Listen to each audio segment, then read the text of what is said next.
Many of you know that I'm a fan of movies. I enjoy to watch a good movie from time to time. So in this video, we're going to be doing something a little bit different on this channel. And that's every so often we're going to be doing a movie review. If you guys enjoy this kind of video, please let us know about it. Drop a like in the video so we know you like this kind of content. And if you do, maybe we'll do it a little bit more often. And today's movie review we're going to be doing is Spider-Man No Way Home. This channel's audience essentially consists of insurance agents, so this video is sponsored to you by none other than Lead Heroes, you guys. Lead Heroes has got you covered when it comes to telemarketing leads, whether it be Medicare supplement leads, final expense leads, Turn 65 leads. They just got you covered no matter which direction you might need help with. They also got you covered when it comes to virtual staffing, you guys. If you're having trouble hiring somebody in your business, you can actually work with them and pay by the hour to use one of their vetted and well-trained virtual staff members for a fraction of the price of what you probably would pay on your own. Just because you watch this video, you guys, they're going to give you 10% off any order you make on their website. Link to the site can be found down in the description, so go ahead and just check it out. Spoiler alert ahead, so if you haven't seen this movie, you might want to click out of this video. Now, I know the movie's been out a while. It took me a minute to actually get to watching it, so my review is a little bit behind. But nonetheless, we're going to do it anyway. Spider-Man No Way Home, you guys, is a combination of the three Spider-Man franchises we've had in the last 25 years or so, right? We have the Tobey Maguire Spider-Man trilogy, which is classic. It's what I grew up on as a millennial, right? In the early to mid 2000s.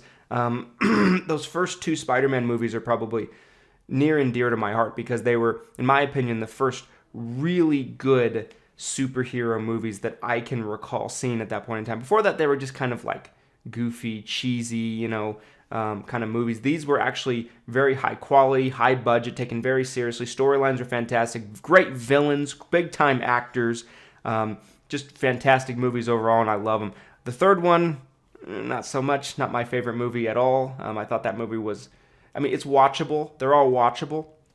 But I thought that movie was a bit of a train wreck for a number of reasons, but we're not going to get into that. Then you have the Andrew Garfield Spider-Man movies, which weren't nearly as popular. They cut it off after two movies, the Amazing Spider-Man movies, but I enjoyed them. And, not as good as the Tobey Maguire movies, not as good as the Tom Holland Spider-Man movies. But I think I enjoyed them for what they were. Then you have the current series, which is the Tom Holland Spider-Man movies that is incorporated into the Avengers storyline, right? So you're able to kind of get these three universes, right? And they kind of tie it all together with a multiverse kind of concept, which I found very interesting and very creative. So essentially how it starts is it picks up where the last Tom Holland Spider-Man movie ends off. And you have Mysterio, who Tom Holland Spider-Man beats in the previous movie, and he's on camera and he's talking about revealing Spider-Man's true identity. And he says, hey, Spider-Man is really Peter Parker. And everyone looks at Mysterio as a hero. They don't know the true story of what happened behind the scenes at the end of the last movie. So now they're looking at Spider-Man. They're like, oh, he's a murderer, right? He murdered our hero, Mysterio. So what you have here is a whole society of people that are coming after Peter Parker and his family, right? His Aunt May. And he's public enemy number one. You have the Daily Bugle, right, with Jonah J. Jameson, I think that's how you say his name, right? He's actually, unlike the Tobey Maguire Spider-Man universe, right, where he's behind the scenes, editing for the newspaper or gossip column or anything like that, he's actually front and center in front of the camera at this live streaming, newscast, kind of like Daily Bugle. It's almost like Alex Jones-ish to me, right? It's almost like InfoWars-ish is kind of what it reminds me of. And he's pumping out propaganda constantly that, hey, Spider-Man's a bad dude. What else can we expect, right? I guess that's going to happen in all Spider-Man universes, right? So, obviously, Spider-Man's got his clique, right? Tom Holland Spider-Man has his clique. He has MJ. He has his best friend, who I can't remember his name right now. And they're trying to get into college. Their primary destination goal is they want to get into MIT. Now, long story short, they get a letter back from MIT that is rejecting them mainly due to all the controversy that Spider-Man is involved in, and just essentially based on public perception, he's looked at as a murderer or a bad guy because he took down Mysterio, right? In the last movie. So all of society's looking at him like that. Him and his friends actually get arrested, taken into custody for questioning. It's just a whole mess. So Tom Holland's Spider-Man feels guilty that his friends cannot get into MIT because of him, right? He feels like this is because of me, right? I'm a burden to my friends and my family. There's got to be a way I can fix this. So he goes to Doctor Strange. And he goes to Doctor Strange and he says, hey, listen, Doctor Strange. He asks him if he can remove from everyone's memory that he is Spider-Man. And Doctor Strange is like, well, yeah, I can do that. Which, that right there is probably my first red flag of this movie so far. Because that is such off the character arc of Doctor Strange that he would be willing to do that. That he'd be willing to mess with reality and, mess with his powers just to kind of benefit Peter Parker. But he does do it. So he's in the middle of casting a spell, and as he's casting a spell, Spider-Man keeps interjecting and jumping in and saying, oh, wait, I want this person to remember me. I want Mary Jane to remember, her name's not Mary Jane, but I want MJ to remember me. I want my friends to remember me. I want Aunt May to remember me. And Doctor Strange has to keep, adding things to the spell and, kind of messing with his spell to kind of, fit the demands of Peter Parker. And something goes wrong and it breaks open this universe.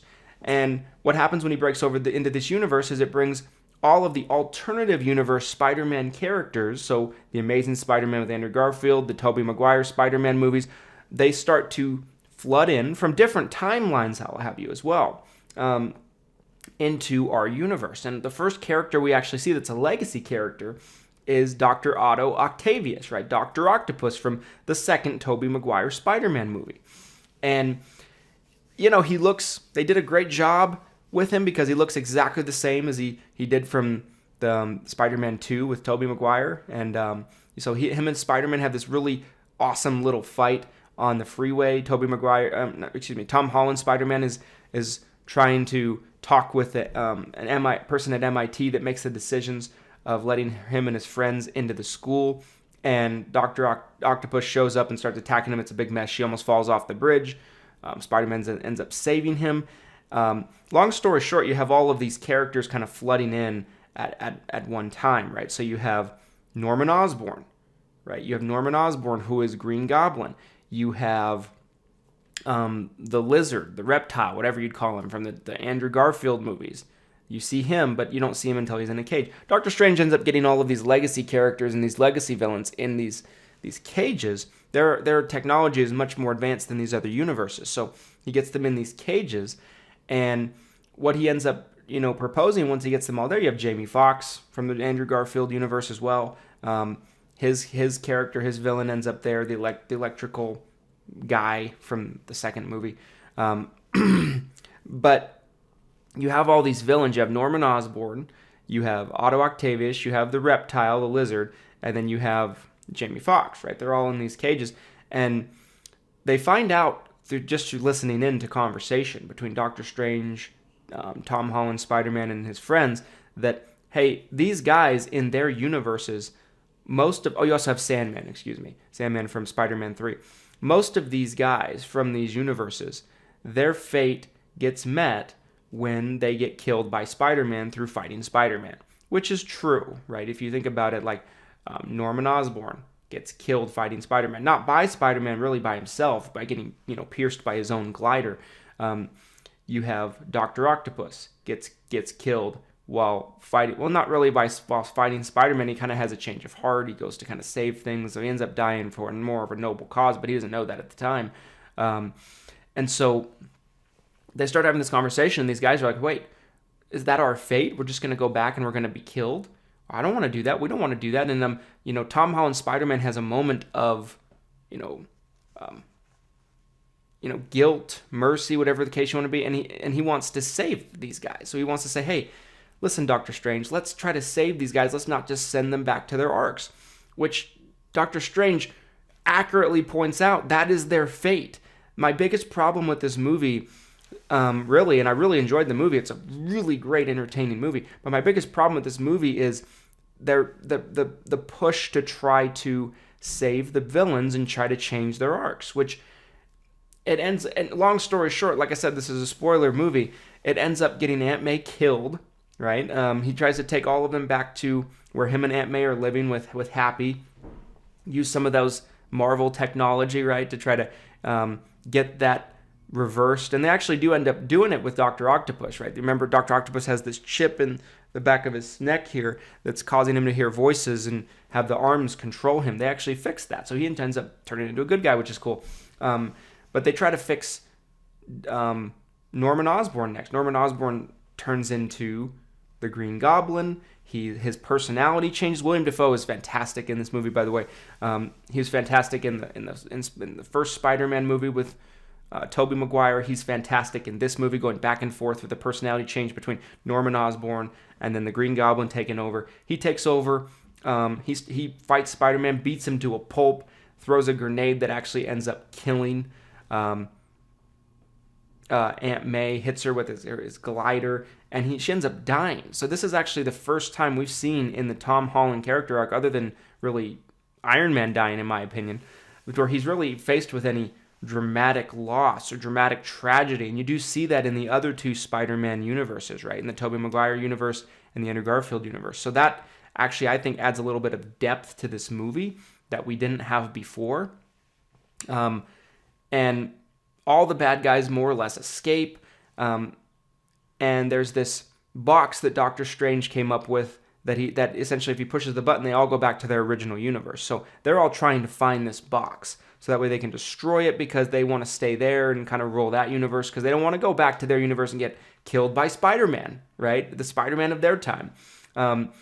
So then Tom Holland meets up with all the rest of the Spider-Mans. They have, some really good moments about, Tobey Maguire is older, right? He's older in this, and he's kind of like a mentor figure, like a wisdom figure, Peter Parker, to the other two. There's some really cool moments where, they address Tobey Maguire actually being able to spit webs from his wrist. The other two, have to do it with machinery, and they're just amazed that he's able to do that. They're like, how are you able to do that? It's just really fun.